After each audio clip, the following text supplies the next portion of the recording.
সবার কাছে অনুরোধ করব ভিডিওটা পুরোটা দেখার জন্য। দেখে যদি তোমরা মনে করো একটু ভিডিওটা শেয়ার করতে পারো। কারণ আমি বলছি, দেখছো আমি একটা অটোতে উঠেছি, রাস্তাটা প্রচুর ভিড়, অটো, রিক্সা, বাইক, টেম্পো সব কিছু।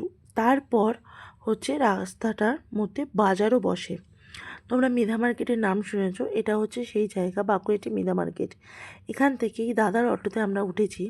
তো এখান থেকে দাদা, যখন থেকে আমরা অটোতে উঠেছি, দাদাভাই তখন থেকেই ফোনে কথা বলছে, তার আগে থেকেই ফোনে কথা বলছিল। কিন্তু আমরা যে আসলাম 5টা মানুষ, কিন্তু যে ফোনটা রাখার দরকার সেটাই দাদাভাই প্রয়োজন মনে করেনি। দাদাভাই ফোনটা কানে দিয়েই গাড়িটা চালাচ্ছে। ওনাকে বারবার বলা সত্ত্বেও উনি কারো কথা কানে দিচ্ছে না। ওই জন্য সবাই ফেরা হয়ে বন্ধ হয়ে গেছে। আজকে বলুন তো, ওনার হাতে আমাদের 5টা জীবন। ওনাকে বারবার সত্ত্বেও বলা সত্ত্বেও উনি কিন্তু এই কাজটা একদমই ছাড়ছে না। উনি ওনার মতন গাড়ি চালিয়ে যাচ্ছে। আজকে এই রাস্তায় প্রচুর ভিড়, দেখুন এখানে সব সময় এই সন্ধ্যের টাইমে এরকমই ভিড় থাকে।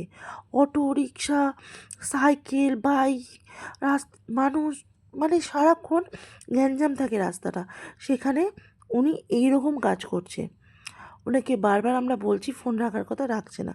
উনি জানে হয়তো ওনার অটোর ইন্স্যুরেন্স করা আছে, উনিও পেয়ে যাবে।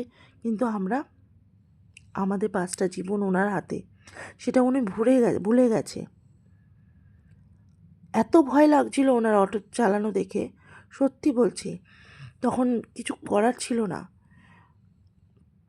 এবার আপনারাই বলুন যে এটা কি উনি ঠিক করছে? কোনো আইনে তো লেখা নেই এরকমভাবে ড্রাইভ করতে পারে, কিন্তু এরা গায়ের জোরে করছে, গায়ের জোরে পুরোটাই করছে। এখন দেখুন, ফোন রাখলো না, কিন্তু সামনে একজন প্যাসেঞ্জার আবার তুলে নিল। তাহলে কজন হলো? পেছনে 3জন, সামনে 3জন। দাদাভাই ফোনটা কিন্তু কানে এখনও পর্যন্ত নিয়ে রয়েছে, কন্টিনিউ ফোন নিয়ে কানে, দেখুন হাসছে পর্যন্ত, গাড়ি চালাচ্ছে। মানে আমাদের যে এই কটা মানুষের জীবন, ওনার কোনো যায় আসে না। ওনার টাকাটাই দরকার আর ফোনে কথা বলা দরকার।